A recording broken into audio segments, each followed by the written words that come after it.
큰 환란과 애통하는 마음이 있어 많은 눈물로 썼습니다. 이런 문장으로 시작하는 편지를 받아보신다면 기분이 어떠실 것 같으세요? 정말 심장이 쿵하고 내려앉겠죠. 네, 저는 그럴 것 같아요. 오늘 우리가 파헤쳐볼 이야기가 바로 이 지점에서, 한 리더가 자신의 공동체에게 보낸 이 애끓는 고백에서 시작됩니다. 그렇죠. 그런데 여기서 정말 흥미로운 질문이 생기는 거예요. 할 리더의 사랑이 너무 커서 오히려 그들을 만나러 가는 것을 포기하게 만들 수 있을까요? 아, 사랑하기 때문에 피해야만 하는 역설. 네, 오늘 우리가 나눌 이야기의 핵심은 바로 그 지점에 있습니다. 오늘 우리가 함께 깊이 들여다볼 자료는 신약 성경의 고린도후서 2장입니다. 이건 단순히 성경 구절을 해설하는 그런 시간이 아니고요. 그렇죠. 리더와 공동체 사이의 어떤 그 극심한 갈등 그리고 위태로운 화해의 과정을 따라가는 여정이죠. 그리고 그 과정 속에서 한 인간의 처절한 고뇌가 어떻게 그리스도의 향기라는 역사상 가장 강렬한 정체성 선언 중 하나로 폭발하는지 그걸 한번 목격해 보려고 합니다. 자, 그럼 이 역설적인 상황부터 시작해 보죠. 1절에서 바울은 내가 다시는 근심으로 너희에게 나아가지 않기로 스스로 결단했다. 이렇게 말해요. 네네. 아니, 자기가 이끄는 공동체에 가는 걸 고통스러운 일, 근심이라고 표현하면서 결심까지 해야 했다는 건데 도대체 무슨 일이 있었길래 이 지경까지 온 걸까요? 그야말로 최악의 상황이었던 거죠. 이전의 만남이 서로에게 아주 깊은 상처를 남겼던 것으로 보여요. 아, 그래서 바울은 또다시 방문해서 서로 얼굴 붉히고 상처를 헤집는 대신에 일단 한 발 물러서는 걸 선택한 겁니다. 그런데 이걸 단순히 회피나 관계 단절로 보면 그 본질을 놓치게 돼요. 회피가 아니다. 하지만 겉으로 보기엔 갈등이 두려워서 피하는 것처럼 보일 수도 있잖아요. 힘든 일은 마주하기 싫어하는 리더라고 비판받을 수도 있었을 텐데요. 충분히 그렇게 보일 수 있죠. 아마 고린도 교인들 중 일부는 그렇게 생각했을지도 모릅니다. 왜 바울이 온다고 해놓고 오지 않는가? 변덕스러운 사람 아닌가 하고요. 네네, 충분히요. 하지만 4절을 보면 그의 진짜 속마음이 드러나요. 내가 큰 환난과 애통한 마음이 있어 많은 눈물로 너희에게 썼다고 하잖아요. 이건 너희를 근심하게 하려는 게 아니라 내가 너희를 향해 넘치는 사랑이 있음을 알게 하려는 것이라고 말이죠. 아, 즉 섣부른 만남으로 관계를 더 망치기보다 먼저 편지라는 매체를 통해 자신의 사랑이라는 본심을 전달하는 게 최선이라고 판단한 겁니다. 아, 그러니까 만남의 형식보다 관계의 본질을 지키기 위한 뭐랄까 고육지책이었군요. 3절에 나의 기쁨이 너희 모두의 기쁨인 줄 확신한다는 말도 같은 맥락이겠네요. 그렇죠. 이건 그냥 좋은 말이 아니라 당신들이 기쁘지 않으면 나도 결코 기쁠 수 없다는 감정적으로 완전히 얽혀버린 관계를 보여주는 것 같아요. 정확합니다. 이건 일방적인 상하 관계가 아니에요. 운명 공동체에 가깝죠. 한쪽의 슬픔이 다른 쪽의 슬픔이 되고 한쪽의 기쁨이 다른 쪽의 기쁨이 되는 상태. 와, 그런 관계이기에 서로에게 근심이 될 만한 만남을 억지로 강행할 수 없었던 겁니다. 그의 방문 연기는 무책임이 아니라 이 깨지기 쉬운 관계를 지키기 위한 가장 책임감 있는 행동이었던 셈이죠. 알겠습니다. 이 극심한 갈등의 원인이 됐던 사건이 있었을 텐데요. 이제 그 문제의 중심으로 한번 들어가 보죠. 네, 선언해요. 징계는 이만하면 됐다는 건데 생각보다 빨리 용서의 단계로 넘어가는 것 같아서 좀 의외인데요? 그렇죠. 보통 이런 경우엔 잘못을 확실히 뿌리 뽑아야 한다면서 더 강한 징계를 요구하기 쉬운데 바울의 관심은 이미 징계에서 회복으로 넘어가 있습니다. 아, 관심이 이미 회복으로. 네. 여기서 흥미로운 건 그가 징계의 목적을 분명히 알고 있었다는 점이에요. 공동체의 건강을 위해 징계는 필요하지만 그 자체가 목적이 되어서는 안 되죠. 한 개인을 파멸시키는 건 더더욱 아니고요. 그게 7절에 나오는 그가 너무 많은 근심에 잠길까 두려워하노라는 구절과 연결되는 거군요. 맞습니다. 징계 때문에 한 사람이 완전히 절망에 빠져서 공동체로부터 영원히 떨어져 나가는 최악의 상황을 막아야 한다는 거네요. 바로 그겁니다. 그래서 그는 명령에 가까운 어조로 말해요. 차라리 그를 용서하고 위로하라. 그리고 너희의 사랑을 그에게 나타내라. 용서하고 위로하고 사랑을 보여줘라. 네, 이 세 가지가 공동체가 해야 할 일이라는 거죠. 공동체의 순결을 지키는 것만큼이나 한 영혼을 다시 일으켜 세우는 것을 중요하게 여긴 겁니다. 그런데 11절을 보면 이 용서의 문제가 갑자기 스케일이 확 커져요. 이는 우리로 사단에게 속지 않게 하려 함이라.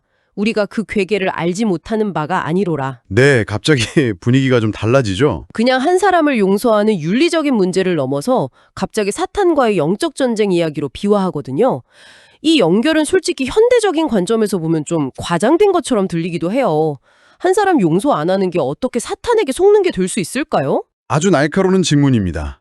이걸 문자 그대로 악마적인 존재를 떠올리면 비현실적으로 들릴 수 있어요. 하지만 사탄의 괴계, 즉 그 속셈이 무엇인지 생각해보면 의미가 명확해집니다. 속셈이요? 네. 공동체를 무너뜨리는 가장 효과적인 방법이 뭘까요? 외부의 공격보다는 내부의 분열 아닐까요? 맞습니다. 외부의 박해보다 무서운 건 내부의 분열입니다. 용서하지 않는 마음, 해결되지 않은 갈등, 서로를 향한 쓴뿌리, 이런 것들이야말로 공동체의 신뢰를 좀먹고 연대를 끊어버리는 가장 강력한 독소죠. 아, 그러니까 사탄의 괴계라는 건 공동체 안에 분열의 틈을 만들고 그걸 파고들어 전체를 와해시키는 전략이라는 거군요. 맞습니다. 바울은 그걸 꿰뚫어 본 거죠. 그래서 용서는 단순히 그 사람을 봐주는 개인적인 차원의 관용이 아니에요. 그 이상이라는 거네요. 네, 사탄의 공격, 즉 내부 분열이라는 치명적인 위협으로부터 공동체 전체를 지키는 매우 중요한 영적 방어 행위인 셈입니다. 용서하지 않는 것은 공동체 전체를 위험에 빠뜨리는 문을 열어주는 것과 같다는 통찰이죠. 이 모든 갈등과 고뇌가 바울이라는 한 사람을 얼마나 지치게 했을까 하는 생각이 드네요. 공동체를 향한 이런 애끓는 마음을 품고 사역을 이어가는 게 쉽지 않았을 텐데. 그렇죠. 실제로 그의 개인적인 고뇌가 드러나는 부분이 바로 다음에 이어지죠. 네, 바로 그 지점이 이 이야기의 흐름을 완전히 바꿔놓습니다. 12절과 13절인데요. 바울이 복음을 전하기 위해 드로아라는 도시에 갔던 경험을 이야기합니다. 네, 그곳에서 주 안에서 문이 열렸다고 표현해요. 복음을 전할 모든 조건이 완벽하게 갖춰진 그야말로 절호의 기회를 만난 거죠. 네, 최고의 기회였죠. 그런데 그의 반응이 정말 뜻밖해요. 13절을 보면 동역자인 디도를 만나지 못했다는 이유 하나만으로 내 신명이 편치 못하여 그 황금 같은 기회를 버리고 떠나버렸다는 겁니다. 네, 이건 위대한 사도의 모습이라기보다는 너무나 인간적이고 솔직히 말해 좀 연약해 보이기까지 하는데요. 목표 지향적인 리더라면 감정은 접어두고 주어진 기회에 집중해야 하는 것 아닌가요? 바로 그 지점이 이 장의 백미라고 할 수 있습니다. 가장 열약하고 인간적인 이 고백이 역설적이게도 가장 장엄하고 놀라운 신학적 선언으로 이어지는 도약대가 되거든요. 도약돼요? 네, 이 불안과 심령의 편치않음, 사역의 실패처럼 보이는 그 순간에 갑자기 14절의 외침이 터져나옵니다. 항상 우리를 그리스도 안에서 이기게 하시고 우리로 말미암아 각처에서 그리스도를 아는 냄새를 나타내시는 하나님께 감사하노라. 와, 이 전화는 정말 드라마틱하네요. 마음이 불안해서 사역지를 떠난 직후에 하나님은 항상 우리를 이기게 하신다고 선포하다니. 이건 심리적으로 거의 조울증 수준의 감정 기복 아닌가요? 어떻게 이런 연결이 가능하죠? 여기서 이기게 하신다는 표현의 배경을 이해하면 실마리가 풀립니다. 이 표현은 당시 로마 제국의 개선 행렬 이미지를 그대로 가져온 거예요. 아, 개선 행렬의 이미지요? 네, 전쟁에서 승리한 장군이 로마로 돌아오면 시민들의 엄청난 환호 속에서 행진을 벌였죠. 행렬에는 승리한 병사들과 전리품, 그리고 맨 뒤에는 패배한 포로들이 끌려왔습니다. 네네. 그리고 이 행렬 전체에는 승리를 기념하고 신들에게 감사하는 의미로 강렬한 향을 피웠습니다. 아, 그 개선 행렬의 이미지를 차용한 거군요. 그럼 그리스도를 아는 냄새라는 건 그 행렬에서 피어오르던 향을 비유하는 거겠네요? 정확합니다. 그런데 여기서 핵심은 그 똑같은 향이 맞는 사람의 위치에 따라 전혀 다른 의미를 가졌다는 거예요. 다른 의미요? 네, 길가에 늘어서서 환호하는 로마 시민들에게 그 향은 승리와 기쁨, 생명의 냄새였습니다. 하지만 행렬 맨 뒤에서 죽음을 향해 끌려가던 전쟁 포로들에겐 그 향은 어떤 냄새였을까요? 패배와 절망 그리고 곧 닥쳐올 죽음의 냄새였겠죠? 바로 그것입니다. 같은 향인데 누구에게는 생명의 향기가 되고 누구에게는 죽음의 향기가 되는 이 무서운 이중성을 지닌 거죠. 바울은 이 이미지를 가져와서 우리 자신에게 적용시킵니다. 금의 바로 15절과 16절의 충격적인 선언이군요. 우리는 구원받는 자들에게나 망하는 자들에게나 하나님 앞에서 그리스도의 향기니 이 사람에게는 사망에 이르는 냄새요 저 사람에게는 생명에 이르는 냄새라. 네, 이건 우리의 존재 자체가 우리가 전하는 메시지 자체가 누군가의 생명을 누군가의 사망을 가져온다는 거잖아요. 이건 정말 무거운 이야기인데요. 무거운 정도가 아니죠. 사실 섬뜩하기까지 한 선언입니다. 여기서 우리가 얻을 수 있는 가장 강력한 통찰은 이것 같아요. 우리의 영향력, 즉 우리의 향기는 불수의적이고 양극단으로 나타난다는 겁니다. 아, 내가 선택할 수 없다는 거군요. 네, 내가 누구에게 어떤 향기로 달아갈지 선택할 수 없다는 거예요. 내 삶의 본질, 내가 믿는 가치의 본질 그 자체가 어떤 사람에게는 생명처럼 느껴지지만 다른 누군가에게는 역겨운 죽음의 냄새로 느껴질 수 있다는 거죠. 와, 그 관점은 정말 새롭네요.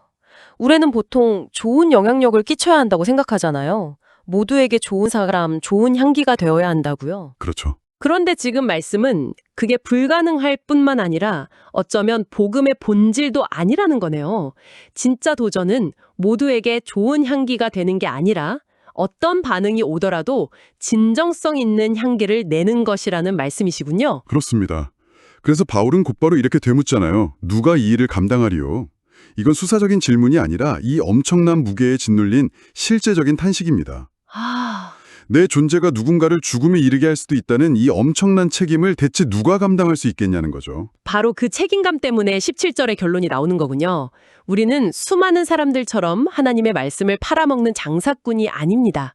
우리는 순전함으로 말합니다. 맞습니다. 이 메시지의 무게를 알기 때문에 이걸 돈벌이 수단으로 삼거나 세상적인 것들과 섞어서 혼잡하게 만들 수가 없다는 다짐으로 이어지는군요. 네.